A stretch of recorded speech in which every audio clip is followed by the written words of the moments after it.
to the Whiskey Rebellion? Mm-hmm. I don't know yet. I'm going to pick up my new car tomorrow, so it's going to depend. I thought about maybe just coming Saturday. Okay. All right, we'll figure it out because we're live now.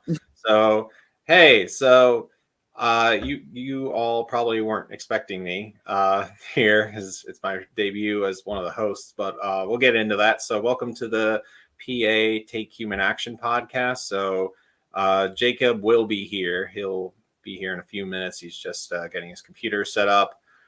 So, as we said last time on the new team of hosts, I'll be one of the rotating hosts. So, I'm Calvin Minjone. I'm a longtime PA organizer here. Been involved in some capacity or the other in the party since 2016 and an organizer for a long time as well, going on like 2 years now.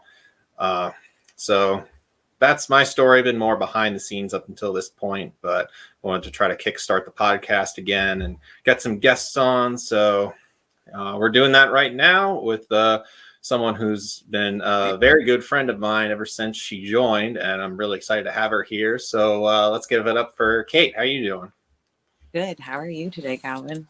Yeah, doing all right. Excited about seeing everyone tomorrow. Hopefully you'll be able to go too. We're talking about the Whiskey Rebellion event that's happening in the Pittsburgh area starting tomorrow and Saturday. We'll post a ticket link in there at some point. I'll ask Jacob how to do it later because I'm still new to this. We'll figure it out. Definitely come to New Stanton area around Pittsburgh if you can this weekend. Robbie the Fire will be there. Adam Nutter will be there. I'll give the full plug at the end. So why don't we just start with you, Kate, and why don't you tell us, what your background is, your story, and how you first heard about the party in the Mises Caucus. It's like so hard to even remember sometimes. Like when you think back, it's like, wait a minute, which part of it was like what sent me to the Libertarian Party? Right. Because there's just so much. So I first stumbled across Ron Paul and like the Libertarian movement through Adam Kokesh, because he had the Iraq Veterans Against the War, and then he had his podcast, and he was, I had been married to a Marine, so I had never seen anyone like anti-war veteran before. But my husband in 2014, after serving in the Marine Corps as an infantry machine gunner, he committed suicide in 2014. So that led me down the anti-war path. I was super pissed off at the Marine Corps. My son was left fatherless at 3 years old. So that's where it started. And then I started watching like Ron Paul and the Liberty Report, and then I don't know. I guess I don't know where to go after that, because there's just like so much. So shortly after my husband passed away, I ended up in jail. I was in a car accident and spent almost 2 years in jail. So that's why, obviously, that ties into why I was removed as mayor. But like being in jail and going through the court system and seeing just how completely corrupt and just it's like such a, I don't know, it's like so about money. Like it's like, oh, if you can pay enough, you can get out of jail. And then all they care about is like making sure you pay a bunch of fines, when you get out. And it's just a racket. And then, probation, just like they have so many programs to try and make sure people like reoffend. And it's such a mess. So after all of that, and I was, like I said, I was watching Ron Paul and everything. So I was like, just did a simple Google search, like, does Pennsylvania have a Libertarian Party? Like, is there something around my area that, maybe has a county party? Because I knew I wasn't a Republican. I knew I wasn't a Democrat. So I stumbled upon, just the LPPA's website, and it was during the Jorgensen campaign. So I signed up on the website, and I think somebody called me that day to like volunteer, go collect signatures or whatever. So I got involved right off the bat. I put on a couple events for Jorgensen's bus tour or whatever in Pennsylvania. And then I kind of, after the campaign, was like, I don't know, maybe this isn't for me. Like I wasn't agreeing with a lot of the things that Joe Jorgensen was saying. So that's whenever, I stumbled upon the Mises Caucus, and I was like, okay, this makes way more sense than, all of the woke stuff she was tweeting out, and just a lot of the things that, I didn't think were really even things we should be talking about. Like, we're locked in our homes. People are told they're not able to go to work right now. And, she didn't bring up any of that stuff. So I liked the bold messaging coming from the Mises Caucus and got involved, as much as I could after that. And that's what motivated me to then run for office. So I did run for mayor, and I won the election, but I was then removed after serving for 4 months, I guess, or I guess it would have been 6 months. So I served for 6 months and then they removed me. And now they have put in the incumbent mayor, who I, obviously got more votes than him, but he gets to be the mayor now. So, and I definitely want to get into that, but I want to make sure I point out Jacob just arrived. Is your computer all good now? Yes, it's all good. I got stuck in the Windows update loop from hell where it gets to 100% and then just it's like stand by, and then I shut it off, shut it back on again, did the same thing again, and then the third time was the charm. So sorry that I was late, but we're here now, and obviously Calvin's been around longer than I have, but this is his first time on the I think your first time on the podcast, right? Yeah, it's been an 8-year hiatus for me for show business because I had a radio show in like my college radio days 8 years ago. So it's just coming back to the fold. Cool. Yeah, but you're doing good. So I appreciate you stepping up and helping to get us started here. And I was listening the whole time though. So I've never heard you explain your backstory and kind of how you came into this, Kate. That's like tragic and sad, but also like, I mean, I don't know, like there's always like that silver lining of like hope and encouragement that like people like you can like from tragedy and from like the circumstances that like the evil that sort of the state perpetuates in people's lives, and instead of just like rolling over and it'd be easy for people to just like I had these bad things happen to me and that's my lot in life. But for those of us, and especially people, like it's really inspiring to me to see people like you who when bad things happen, like you don't run away. You say no, like I don't want this to happen to other people. I don't want these things to continue to go unchallenged. And so you have that spirit to fight back against the evil in this world. So that was that was really cool to hear you get into. So were we about to get into I guess like her mayor run then? Yeah, we just got into the background of her origins and how she joined the party and the caucus. Yeah. So the next question I was going to ask was going to be how tell us about the town, tell us about Austin, and what led you to decide to run for office there. It's a very, very small town, and people, they weren't really paying attention to the local politics, and obviously joining the Mises Caucus and like hearing all of these ideas about, decentralization and how like local level is what really matters. And that's not stuff that most people are like realize. They think like, oh, I got to vote for the president and like that's going to change everything. But they don't even pay attention to their local races and who's on their city council or their borough council or, the mayor of their town. So that I was like just unhappy, obviously, with the way that things were here.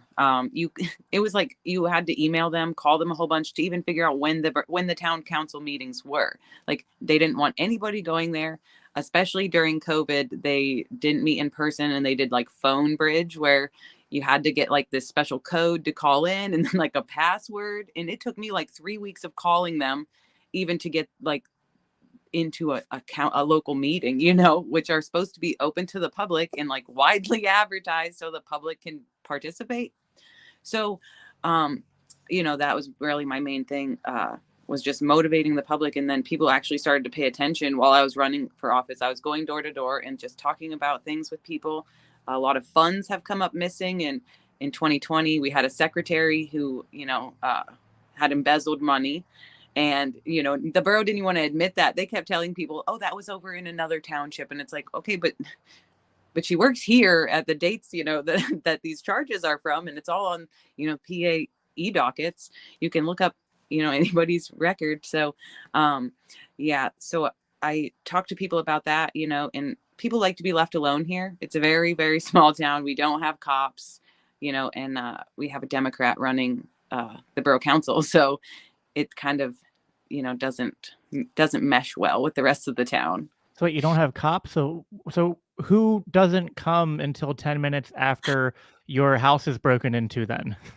I mean, I got the statistics because that's like their whole thing is they are voting, coming up soon. It was supposed to happen, but they pushed it because they knew I was against it. And obviously so was Andy. So they didn't have the numbers with me and Andy, in office.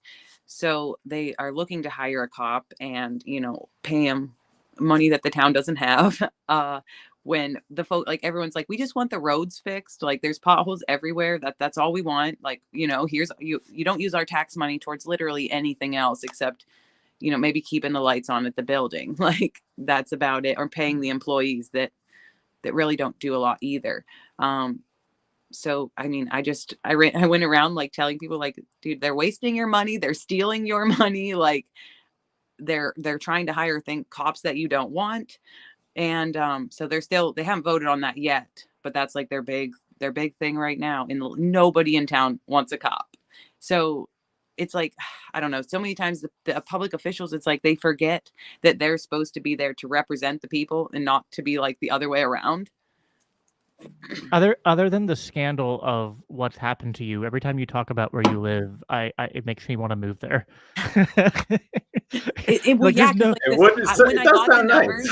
When I got the numbers from the cops, it was like hardly anything. Like it was a whole year's worth of like every single time the state police had to come over here. And I think like 19 of them were actually like where people were involved. The rest was like routine checks to the public school. I don't know why they go there so much, but it was like almost every day. But that's like the only thing. So we don't have crimes. Like I said, everyone's basically probably owns a gun here. So that's another reason why like you're not going to go break into someone's house because everybody here knows that everybody, has firearms. So you make people safer and there's less violence. That's yeah, exactly. insane. Like it's not the wild Northwest. Right. I know. It's like there's no cops and people just get along, Gosh, that's so like seriously, we should do like a case study of that. Like almost like a documentary of your town. That'd be it'd be kind of cool to be like, look, there's no cops, people just have guns, and there's no crime. Like, right? Or like, I mean, not no, but I'm sure it's occasionally maybe something happens. But so basically you ran for mayor and you were going around and kind of like pointing out like that there was like an embezzlement or misuse of funds and that they were trying to do things with the money they didn't even have that wasn't things that people wanted. And so how many people, do you remember how many people voted for you for mayor? I think it was like only like 38. It's like super low because it's like the population here is so small. Like I think we have like 500 people in the town, but right, nowhere less than 100 people like voted in the election, and there was 3 people running for mayor. Okay, we still got 30. I mean, that's like in a town of only 500 people to get to like to go around and door knocking and convince people that like you knew you were talking about, and they came out and voted for you for a third party candidate. Like that's not nothing. Like that. Right, I guess 2 Republicans. Yeah. So, do you think like was their motivation just entirely like you were, in their, you're the loud, noisy libertarian in their way, and they needed to, by any means necessary, forcibly remove you? I mean, that's definitely what it felt like because, okay, so like Andy, like I said, Andy was removed as well. Same reason, he has a criminal record, and so do I.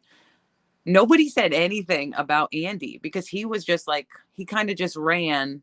Like, I was running. He's like, oh, okay, I'll run for council. He didn't go out door knocking or whatever or anything like that. He didn't have a Facebook page where he was blabbing all the town's business, all over. and riling everyone up, but he still got elected, and he got like even more votes than I got. Like, and nobody said anything about him. Like, the borough council president is basically the one who, told the DA, yes, we want to pursue this. And the DA then testified in court, that he was taking instruction from the Austin Borough Council. But at the last borough council meeting, it was like the day after I got removed, we had a council meeting. So I was there, and everyone was like, well, why are people saying that borough council is the one that wanted Kate removed? And like, it was everybody except for the borough council president that was like, I didn't want this. I didn't tell the DA this. Like, I didn't vote on this. So it really was just one person that, he was the one I was criticizing the most during my campaign. And he was the one that basically was like, yep, we definitely want to pursue this, and he made it sound like, as the president of borough council, that like, council is all about this or whatever. So what's been the react, like, I don't know if people even, how many people attend these meetings and are keeping up on it, but like, have people been reacting to what's going on and your removal, and how much support is there for either side from what you can tell?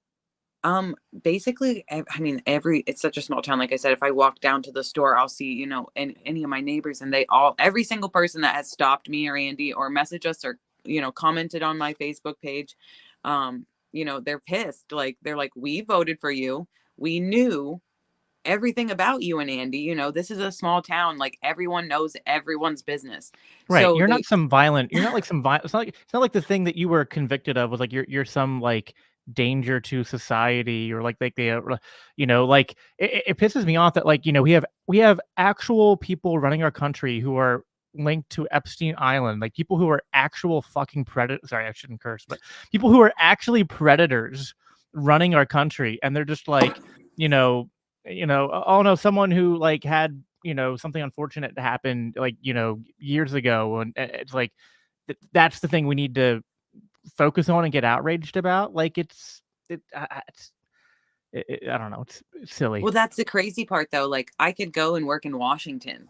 I just can't I just can't run for this local position because it's not part of the federal constitution. It's only You're part almost of the overqualified to go work for Washington. You could be elected senator tomorrow. That's perfectly fine. You can be incarcerated. You can be in jail and serve on Congress. Wow. Yeah, and I'm like, this makes no sense. People have run for president literally from jail before. It has happened. Like, what happens if they win? Can they pardon themselves from jail? Well, I mean, there's like a whole long story behind it. But there was like a socialist guy in like the 1900s during World War I who was arrested for protesting the war. And he ran for president while he was doing it. And he was put in jail, but he ran anyway because he was trying to just get attention to the issue and screw Wilson over. Gotcha. So, same guy who created the Federal Reserve. So another reason to dislike him. Yeah, let's not go there tonight. Yeah, we could talk about that all night. But you get the idea. Yep. So, so as of now, you've been removed. Do you have? I haven't been keeping up on it enough. Do you have any sort of legal recourse to challenge what they did that you're pursuing, or what's going on at the moment? And you have people like. Do you think you can get some people organized to like we could always come to and protest this, because I mean it's kind of a big deal. Well, I'm in the appeals process right now. So I went to court, like, I think it was May 12th. And that was whenever my lawyer presented his side, the DA presented his side. It took, the judge was like, oh, it'll be about a week. And it ended up being almost a month until we heard his decision. So just at the beginning of June, I got his decision. And then, my lawyer contacted me, and he asked me if I wanted to appeal the decision, so I did. So I guess we will see where it goes from there. The goal ultimately is to, appeal it to the Supreme Court so that we can get a better, because right now they're interpreting the word infamous crimes. And at the time, like my lawyer argued this in court, that at the time of the Pennsylvania Constitution was wrote, 180 years ago, an infamous crime was like something that you were hung in the street for. You know, it was Right. like treason or like, you know, a serious crimes. And now we like have this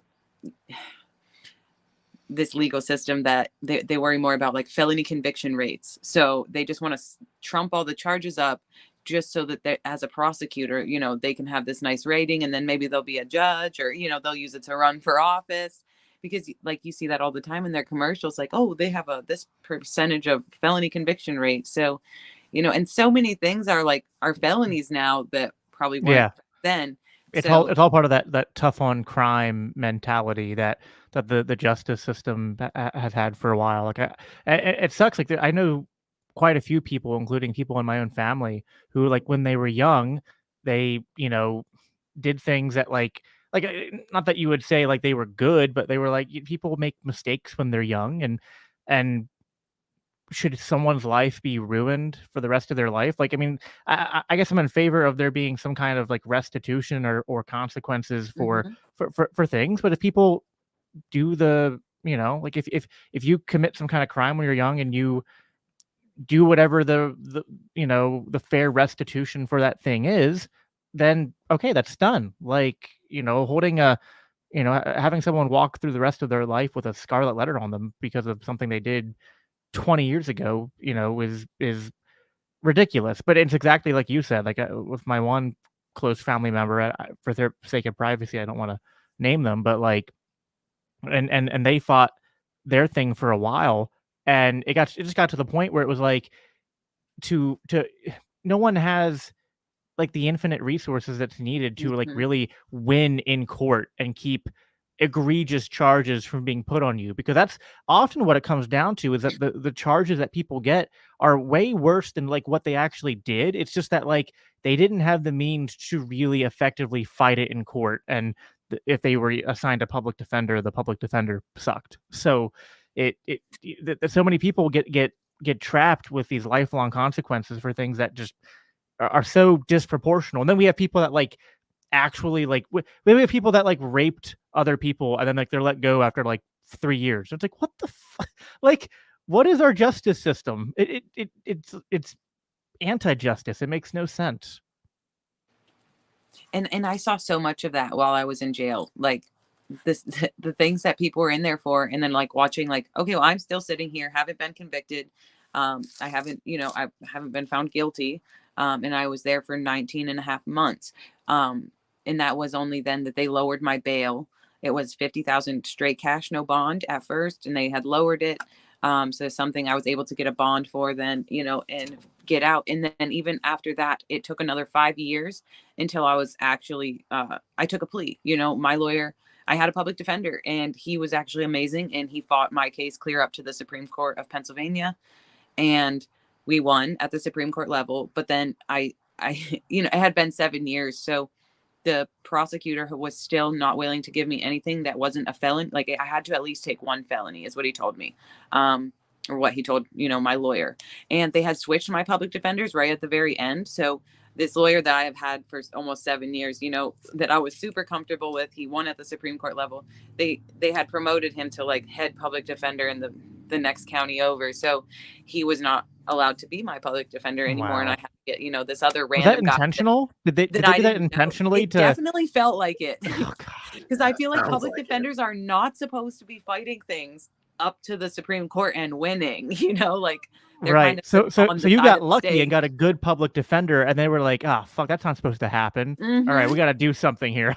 Yes, that's exactly what it felt like. And then, like I said, I didn't feel comfortable like going to trial with this lawyer. I had no clue who he was, and it had been 7 years. I was just like, You wanted to get on with your I life. just wanted it to be done. Yeah. Ugh. That pisses me off. Right. And when you have 2 kids, it's like, well, are you going to risk, you know, years in state prison after Right. you've just been home for, Right. you know, 5 years? And yeah, and I have 2 Well, children. Like that's the part. It's like, you're just like, whatever, this has no jail time. This is time served. Charge me with whatever, because I just want to be done with this. Right. Well, like my family member, like definitely, if they had the funds, could have fought their charges and won in court. But it would have taken the lawyer we talked to said it was probably going to take like anywhere from 2 to 4 years, and it was going to cost like a ridiculous amount of money. Mm-hmm. And finally he got a plea deal from like when my family member was going through this, there was like a new DA had just come into town. So like, of course, he didn't want to like start out by showing weakness. He wanted to like throw the book at this person. And so we finally convinced them to do a plea deal, which was like no jail time, but basically like a felony and like a very long probation period and all Mm-hmm. that. So like they took it to avoid the jail time and to avoid like being financially ruined by, having to, go to, battle for 2 to 4 years. And also like, what the heck? It'd be nice to get like a legal expert on to talk about this. Cause to me, I don't understand the like, you're innocent till proven guilty according to like the Constitution and and like our supposed judicial system we're supposed to have, but you can be locked in jail before a conviction. Like, I never understood that. Like, that just seems to me like if you're innocent till proven guilty, then like, how can you be thrown in jail for like months or years waiting for a trial because they put you in there and post the bail so high? Like, it's crazy. Well, and the last time I looked up the statistic of people in America who were incarcerated like prior, like without being convicted, it was something like 75% of people that are incarcerated have not been found guilty yet. They're still just waiting on trial. All right, Calvin, ask some questions. I'm going to keep getting angrier if you don't. Okay, sure. So we had talked before about, what you want to do to take to the next level, like what you're going to do from here as far as, you just being removed from mayor. Like you wanted to take it to a higher level and get a final ruling on the issue of, can people with felonies run for and hold these offices? So can you expand upon that? Like what's your plan as far as that goes? Well, I mean, like the mayor of York, Michael Helfrich, he has felonies, and a judge ruled in his case that he was allowed to still be the mayor, but that was only at the county level. It wasn't ever decided at the Supreme Court level. So it doesn't like change it across the state, where what my hope is to at least get like a more definite answer on this, because it's like certain people seem to think that infamous crimes means one thing, and then others think it means like all felonies, which we think maybe it should be like not such a blanket thing, like, maybe a case by case basis or something where like, but even at the end of the day, it's like, isn't the case by case basis, isn't that what's settled at the ballot box? Like when people are voting, like, you know what I mean? Your community should be the one that determines Right. whether, And you didn't hide. you are reformed or not. Yeah, you didn't hide. It'd be one thing if you had like did like a bait and switch or like, like false advertising, you know what I mean? Like hadn't come forward with those things that people voted for you, and then afterward they find out and they're like, oh, well, that wasn't cool that she hid that or whatever. But like this wasn't, I know it was public knowledge because I know of very disingenuous, awful people who used to be within our own party who were going around fricking making a big deal about this. So, I mean, that's how it wasn't like it was some big secret. So like people voted for you anyway, because it's like, I mean, you're anyone that has met you is just like, you're a wonderful person to be around. Like you're not some like threat to society. like, ooh, you have a felony. It's like, it's just a word. It's like, Right. it doesn't mean that you're it's almost like we have a class system. You know what I mean? It's like felons don't have rights. And it'd be one thing if like felony only meant like if the word felon just meant like violent murderer, then like, okay, like that would be somewhat reasonable. But when like you can, I mean, half the felonies I think in our country or more are just like people on like petty theft or petty drug crimes. It's just, it's stupid. Well, it's like intent isn't even part of our justice system anymore. It's like there's so many things that, could be these horrendous crimes that you could spend years in prison for without like even having the intention of doing it. Like when, you know what I mean? When you're not like purposefully doing something, like I think there should be a difference. But in the terms of prison time and sentencing guidelines and things like that, it's like there really isn't. Like, it doesn't matter if it was an accident. It doesn't matter if you did it on purpose. This is the sentence. Well, and like, there's one thing to say that you should have liability for accidents, right? Like, if there's an accident, like, well, if I get into a car accident and I cause harm to somebody, well, yeah, I have some liability there and some, financial obligation to attempt at some restitution to the person I harmed. It's like, so I pay my debt and I move on. Like, it's not like you should spend the rest of your life with a special label saying that you're some like dangerous criminal. It's like no, you owed a debt, you pay your debt, you move on. It's like we don't give people felonies for racking up, credit card debt and filing bankruptcy. It's not that much different. And that really seems to be more of like the opinion of most people that I've spoken to. You know what I mean? Like, that's like a normie opinion nowadays, is people just, okay, well, you went to jail, you did your time, okay, or you know what I mean? You did the crime, you did the time, like, but instead it's like there's no path to ever like getting them back.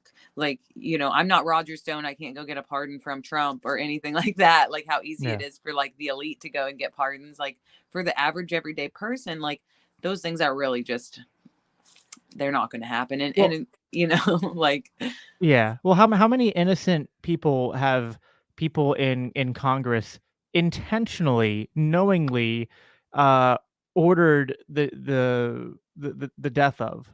You know what I mean? Like, if we're gonna talk about like what we should judge people for, like, that seems like a much bigger deal. So like, you're the person who went after you, like, I'd be going after them all day, being like, well, I hope you didn't vote for Hillary Clinton or Donald Trump, because they're both war criminals and they've both, are responsible for the deaths of hundreds of thousands of people in the Middle East and in Yemen. And I mean, heck, even here in our own country, I mean, there's police violence and stuff that happens because of laws that are passed. So it's like people are so like disconnected from reality. Like they get so worked up over like a small case like yours, and then like you go to them with like, hey, there's like millions dead in Yemen, and our government is arming the regime and aiding the regime that's committing it, and they just go like, oh well, we can't let the Democrats win, or we can't let the Republicans win. It's just like, what? Like, it's not. It's just insane thinking. So, so do you have any place where people can, like, I imagine like, are you using like your own lawyer, like that you have to come up with the funds for to pay, or a public person again, or how are you going about that? And is there a way people can maybe help with that if they want to aid in helping you to get this, hopefully as high up as the Supreme Court, if we can make it happen? There's so many bugs out here since I'm sitting outside. Sorry. They're like attacking me. But yeah, I have, okay, since it's a civil case, there's like no court appointed. You're just on your own, and you have like, once you get served with this, you have 20 days to answer it. So it's like, good luck finding a lawyer and paying them within 20 days, and being able to do this. But I was able to do it because I have like some amazing Twitter followers who all donated. And, I found a lawyer out of Philadelphia, which is like 6 hours from me. And that, because election lawyers are even harder to find. Right. But yeah, so I am paying like for him myself, but mostly I've had a ton of awesome people donate.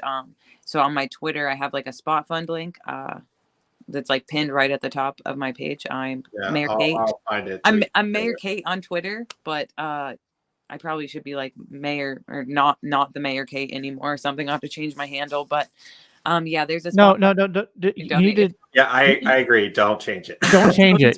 Just like Karen Ann Harlow didn't change her status like as in exile LMC secretary. Yeah, if anything, change it to Mayor Kate in exile. That's funny. That I should do that.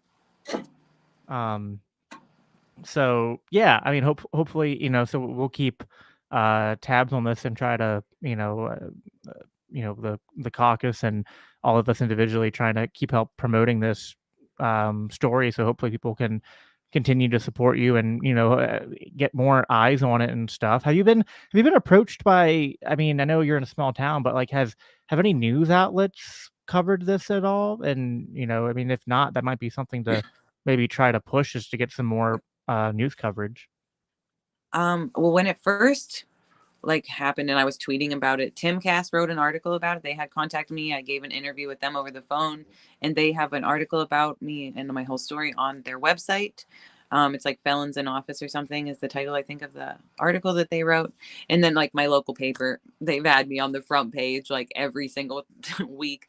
The last one before we went to court, it said Austin duo in the DA's crosshairs. And it's for what? For winning an election? We're in the DA's crosshairs because we were elected by the people of our town.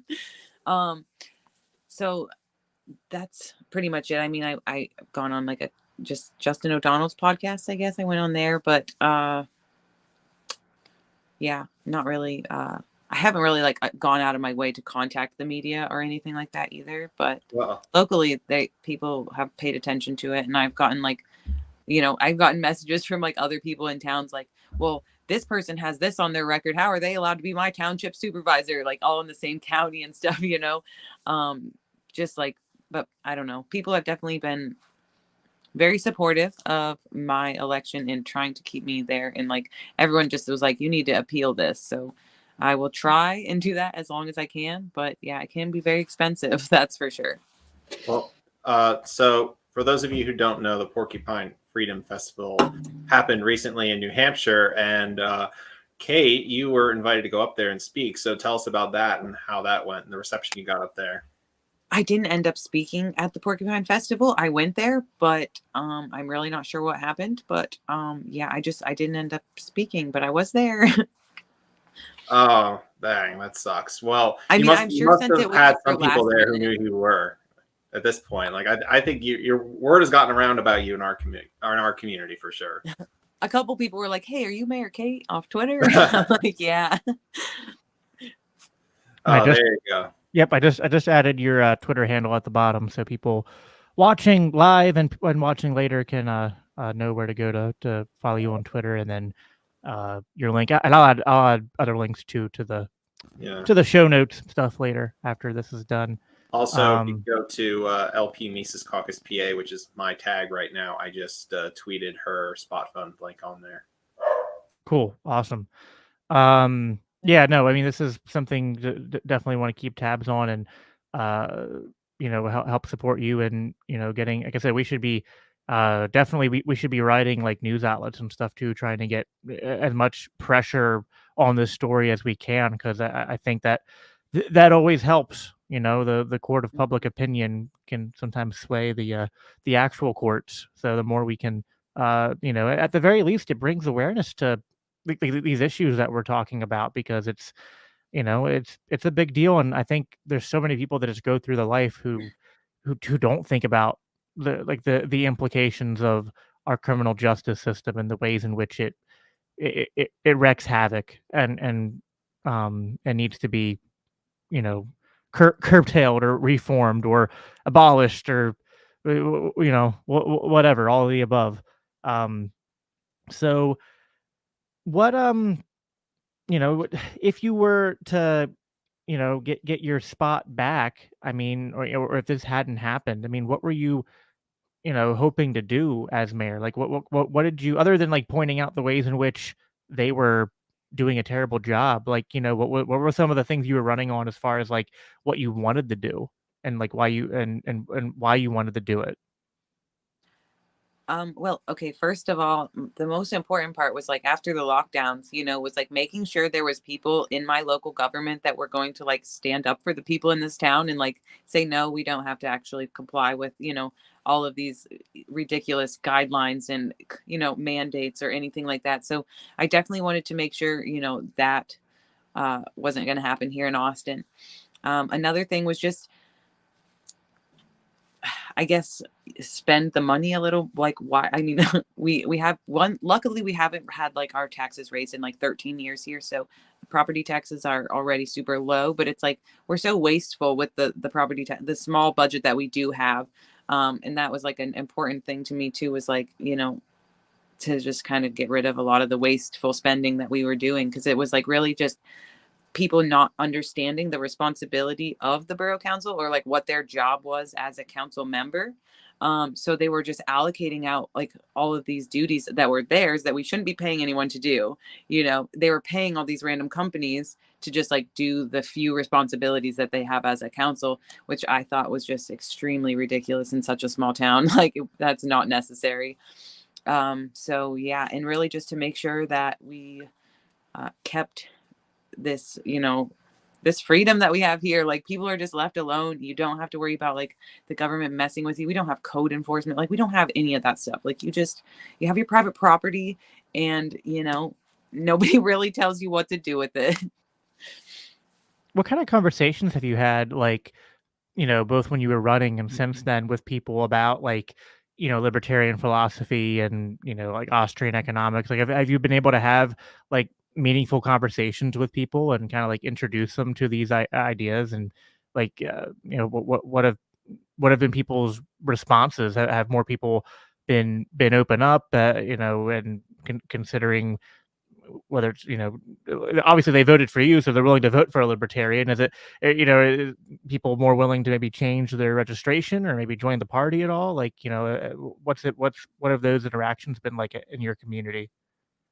I think in this area, like I said, it's very Republican, and a lot of the things that I was running on, these people all believe, but they believe that means that they're a Republican. You know what I mean? And so Yeah. it's a little bit of the Trump, like everyone loves Trump around here. So it's like hard to break through that a little bit, I think, because they think that like he's the solution. And I'm like, well, but the local level, like, so join the party, no, but open to everything that I was talking about, agreeing with me on almost everything.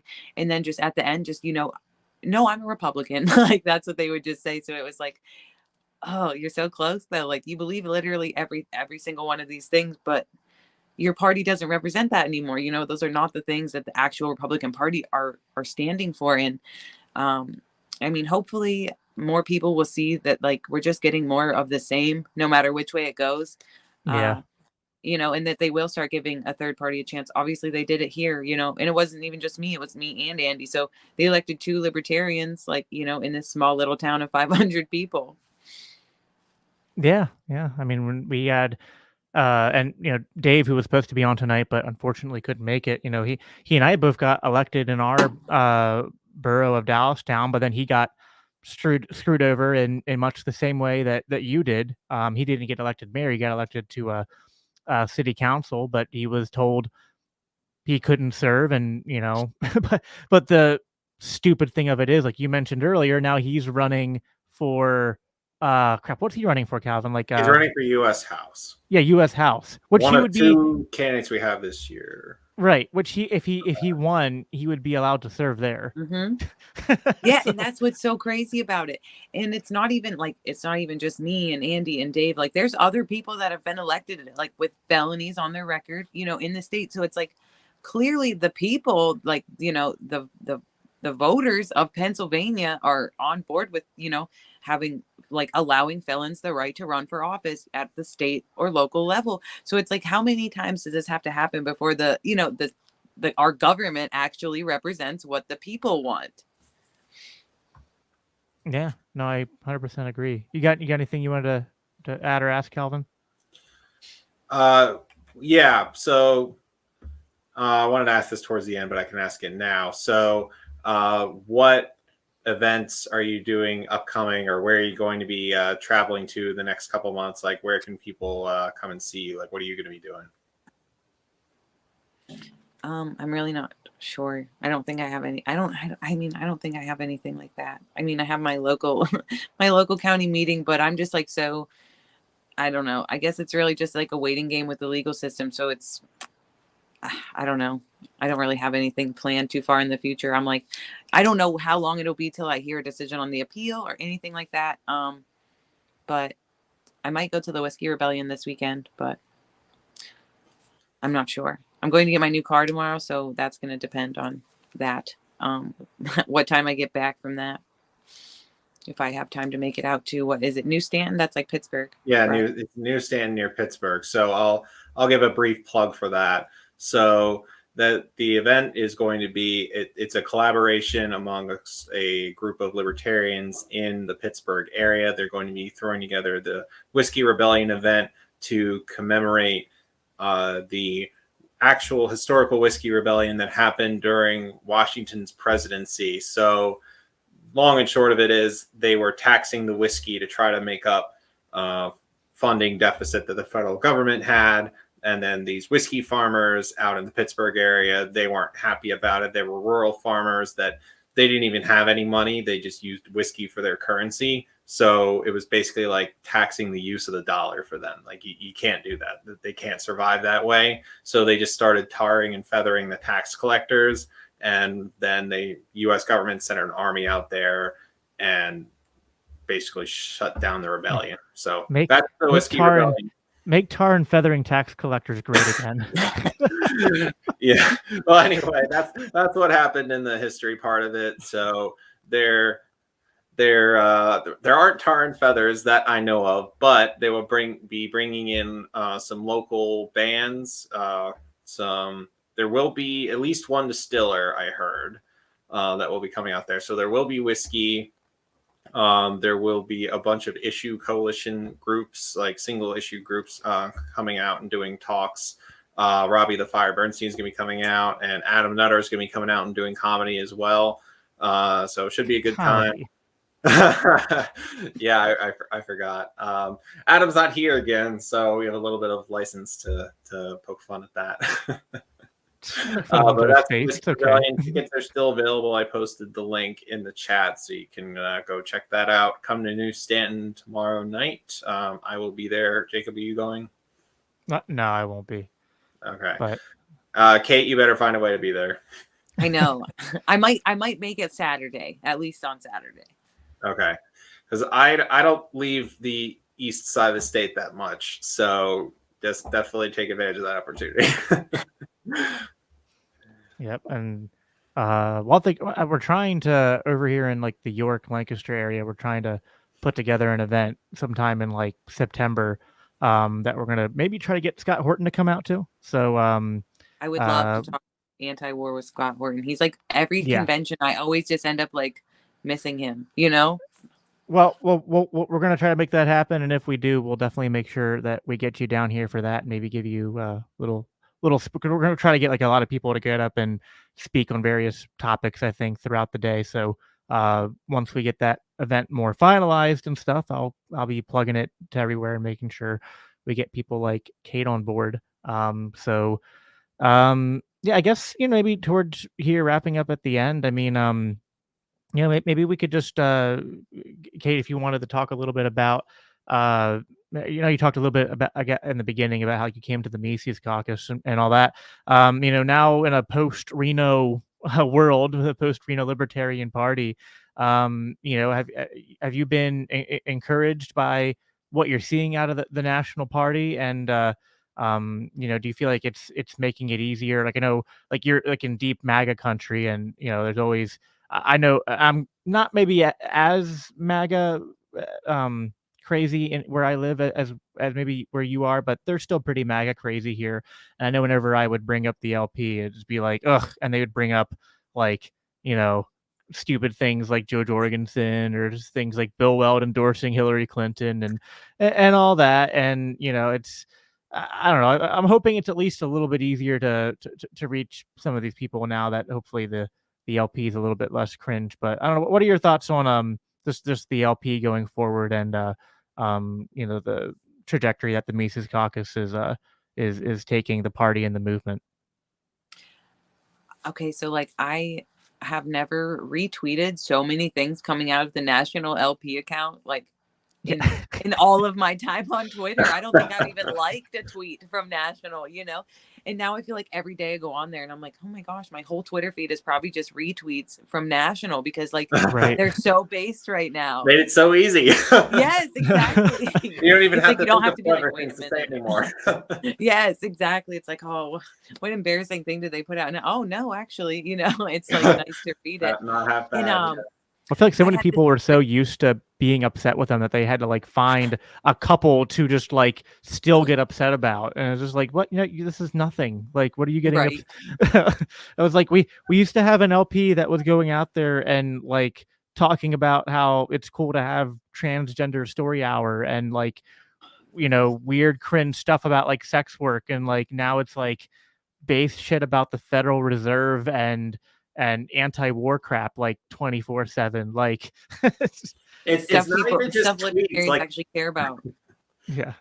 they're just like he's commenting on Biden's posts and Kamala Harris's tweets and all that. Like they're even like starting to do what Spike Cohen has been doing for so long. Yeah, no, it's Oh, no. awesome. Yeah, the Spike Cohen style shit posting, Mhm. bully. Like how Spike said it. He's like, I like to bully ATF and intelligence agencies on social media until they delete their accounts. Oh my gosh, I wish that he would come out because like the local Elliot Ness Fest, which is like an ATF like agent from like he started the ATF. They like celebrate him here. In Countersport.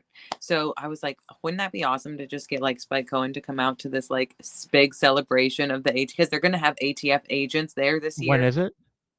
The 15th through the 17th of of this July. month. Oh yeah, that's Yes, not this month. that will not happen this month. But is it something I they do know, every but year? it was like crap. Like yeah, and it's every year. But All this right, well, this is the well, first time I've seen them like bringing ATF agents to like celebrate. So if they like continue to do this, we got to get him out here. we gotta Like, get him, but we'll oh my definitely get him. gosh. I have Spike's contact information, but really like the most important thing is I have his like booking person's contact information. So I'll definitely get him out to a lot more stuff next year. I'm trying to get him out to the one this year, but it might be a little bit too cutting it too close. But Right. yeah, no, Spike going after the ATF is social media gold. But with the Mises Caucus being on Twitter and stuff, like I have lived in this house. Well, we've owned this house for 8 years. Our neighbors have always been the same. I went to a barbecue like a couple weeks ago, and like this neighbor who I've never even seen before, like he must work nights or something. Like I've just never seen him. Never spoke to him. He ended up being like at the barbecue, and I had on my Austrian School of Economics, like, sweatshirt or whatever. And, he didn't even know I was the mayor or anything. Like he just stays in his house, but he's on Twitter. And he knew like about Dave Smith and Scott Horton and Tom Woods and like all of this Mises. He was like, yeah, like I saw what just happened in Reno, and that like the Libertarian Party was like actually being taken over by libertarians. So when somebody like on my street who I've never spoken to like is seeing the Mises Caucus on Twitter, it was just like a surreal moment. I'm like, you are reaching, the most rural parts of Pennsylvania. And it was like we didn't even know each other. So it's not like he would have been following me and seeing anything, like just on his own found it. So that was like a super white pill that I was like, Yeah. okay, there are some people in my area who, actually know what's going on. Well, like I had people at my work talking about because they watched Tim Pool and they saw Angela McArdle on Tim Pool, and so they were talking about that, and then coming up and talking to me because they know I'm part of the LP, and they were like, "Yeah, we always thought the LP was something stupid, but like, I don't know, we actually they were impressed by Angela in the interview." That she did, and I was like, well, go back and like if you guys watch the ones with like Dave Smith and Michael Heiss and Spike Cohen was just on. I was like, you gotta go back and make sure you check all those out too. So people are, I think, like we're seeing really like early on, like I wasn't expecting early on the takeover to look like such a smashing success. Like I thought like we're gonna take over and like this is gonna be like a like it's almost like when you to use a sports analogy, like if you take over a team that's like a perpetual 0-16 team, and it's like, okay, you're gonna need a few years to like have a couple good drafts, make some free agent trades, and few losing seasons before you turn the ship around and start seeing good positive results. So I was like, trying to keep my expectations low, but already it's like all of the great social media press and coverage and exposure that we're getting, going on the different podcasts. Like I see, like every day I see on Twitter or Facebook people going like, for people, like there's so many people out there that have like podcast followings of like a few million, like 2 to 4 million in like their own little niche. And I see people adding them, going like, have Dave Smith on, have Spike Cohen on, have Angela McArdle on, you know what I mean? Like it's happening all the time. And then we have like this influx of like, have you guys seen the numbers of like the influx of new members and the influx of money into the LP since Reno? Like, okay, yeah. I was like, holy crap. Like I was not expecting such a like drastic, like bump up like that. But like the most money raised in like, it was like 1 month compared to like years of them fundraising prior to the caucus taking over, it was insane numbers. And like the membership report that Todd Hagopian just put out was like another insane amount. Like even just the lifetime memberships that we accumulated in like the first day of Reno, like. How was Reno, Calvin? I haven't had a chance to. You got to go there, where me and Kate, like we have kids to take care of, so Reno wasn't exactly as easy as a prospect to do. Of course, my wife was like giving birth that week, but it feels like I do sometimes now that I have a dog and 2 cats. But I know it's not. I know it's not the same thing, but it feels like a full house. Not even close the same. But no, when I didn't end, I was planning on going to Reno, and then when I didn't end up going, I feel like things just happened for a reason, because I ended up finding out that I was pregnant with my 3rd child. So that's when I was like, okay, well, I guess I didn't go to Reno for a reason, Yeah. So, that's awesome. That's exciting. Babies are always a blessing. Yeah. And we need to have as many anarchist babies as possible. Yes. No, that's the long-term strategy. Like the short-term strategy is the Mises Caucus and the Libertarian Party that do some damage control and some fighting against the state. But the long-term strategy is like, listen, the statists are already like, not breeding and celebrating, like wanting to, kill babies and stuff. And it's like, whereas like we like the libertarians and the freedom lovers, like we need to be like having 5, 6, 7 kids and just like have a next like a generation 20, 30 years from now that like knows that taxation is theft, knows that fiat currency is bull. Like my 7-year-old already knows that taxation is theft. And like I've had him read like the creature from was it Creature from Jekyll Island? Creature from Jekyll Island. Yeah, I've talked to him about that, and like he's smarter than most adults about like economics and just like basic common sense. And so like I was like we need a whole generation of people who like just don't buy into the bullshit. And like we have such an opportunity, especially because of COVID of all things, because like I think that pushed a lot of people over the edge into like taking their kids out of public schools. So like, there's like such a huge opportunity to really like, have the next generation be raised up and, like just, say no, like this is dumb, this is bullshit, and we're not gonna, go along with it.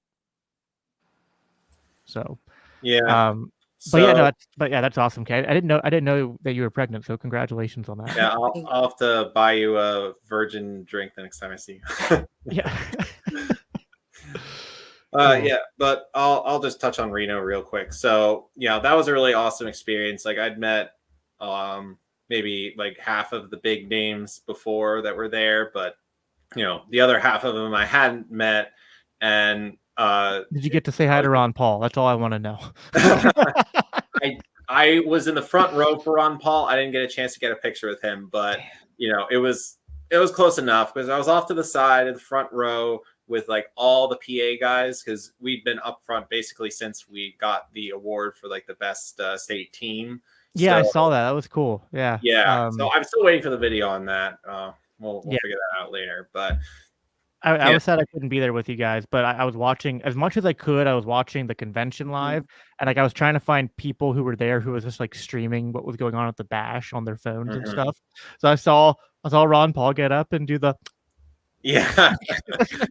But seriously though, before I forget, like that award was as much for you two as it was for the rest of us. Like you guys have put a lot of work towards that. Oh yeah, it was a team effort. I mean, I truly feel like this PA crew is, I mean, is special. Like not to shit on other states and stuff, because I know there's a lot of good Mises Caucus people across the country, but like we have, yeah, we have a really like big diverse team here, and like we support each other, and we I think we're all pretty good friends and stuff, and yeah, I mean we've, you know, I think you know, like people had all like the headlines of like New Hampshire and Delaware and Massachusetts being like these like contentious states because of like the scandals that happened there, but I really feel like PA was like the key battleground state in the takeover. Like I feel like once we got PA, like that was sort of like the like it wasn't checkmate at that point, but it's like that move in chess where it's like, okay, now it's 5 moves to checkmate. Like that's what taking over PA was, and that was like, especially after, like, we all remember how crushed we were May 2021, and then like we just kind of said like, you know, well, they bought themselves 9 months, and we're gonna come back and and we're not gonna let it go. You know, let them get away with it again, which they, you know, all the shenanigans they tried pulling in Williamsport was ridiculous. But like we put in the hard work. We grew our affiliates. I mean, like we had so many people who were going out and like starting county affiliates and stuff. People like Kate who started county affiliates, even though, you know, forging signatures is bad, Kate. You shouldn't do that. But little inside joke. I know, and it's like, okay, but in all actuality, I just drove like a half hour to 45 minutes in between, like from house to house, because it's so rural out here. It was like every single little, you know, township or whatever, like had like one person in it. And they were just, it was, it's very hard to like find the libertarians in such a rural area. Like most of them Right. had like these gated roads with like that you can't even go up their driveway. You can't even see their house. It's like Right. miles up into the woods, and they have a gate at the bottom. Like they're like Ron Swanson libertarians. They're just like, you know, like hippity hoppity, stay the fuck off my property. yes, and like Joe came out and he had his Tesla, so I'm like, oh my gosh, like we're not gonna fit in. Like these people are gonna be so confused. They're gonna be like coming out with guns. Like who is this? Someone coming to a town like that in a Tesla is like that's like major Fed energy right there. It's just like, I don't like this. Go away. Yeah, don't do it. And then, well, the problem too is like there's not a charging station like anywhere around here. I think the closest one is like an hour and a half away. So I was like, you know, I don't know how long your battery lasts on this thing, but we don't have those things, or we don't have those stations around here anywhere. Yeah, when people going around saying like the country's gonna go full electric car over the next 20 years, I'm just like, you've never been to like rural Pennsylvania. Like that would not work. I mean, for first of all, in rural Pennsylvania, sometimes you have to go 30 minutes just to find a gas station, let alone to find a charging station if you have electric cars. It's like an hour to the closest Walmart from me, like or grocery store. Oh gosh. All right. Well, we've been going. We're at an hour now, so this was fun. We'll have to have you back on again, Kate, sometime, because you're an interesting person to talk to, and we'll have to keep doing updates as to what's going on. We will get Dave on to talk about his experience, which is similar to Kate's, and also to talk about his current ongoing race sometime in the near future. Any closing remarks or plugs that either of you want to give? Kate, you want to go? Sure. Yeah. I mean, I'm just, like I said, Mayor Kate on Twitter. That's mainly where I'm at. I am building my own podcast studio. So, maybe I will start one in the very near future. But, I don't have that yet. So, it's really mainly just picking out paint color, but you know, whatever. But also, I did just want to say, like, you know, for as misogynistic as the Mises Caucus is, it's just been so strange to me because I haven't experienced any of that. Like all the hate that I've gotten has been from like the the more left-leaning I libertarian men know. that have, like, bashed me all over Facebook or Twitter or whatever and made memes about me. And it's just like I'm really glad to see that, like, everything that we've been working towards has been like a success. We're And also so racist for trying to bring people like Maj Touré into the party, right, and all this diversity, like, Oh, don't even get me started on that. I was in the thick of it back when it started. Okay, that could be an episode on its own. we should have Maj on sometime. That would be fun. Yeah, you got to bring me on for that one. Then we can talk about the campaign stuff. Yeah, no, we'll have to put that Kyle in the just book. had him on his podcast. I just listened to that today on my ride to the DMV. But Cool. that was But yeah, good. but yeah, no, I know what you mean. Like it's funny how people paint us, because I'm just like, spend 20 minutes around us, and it's just like we're one big family. And like, yeah, we have so much diversity.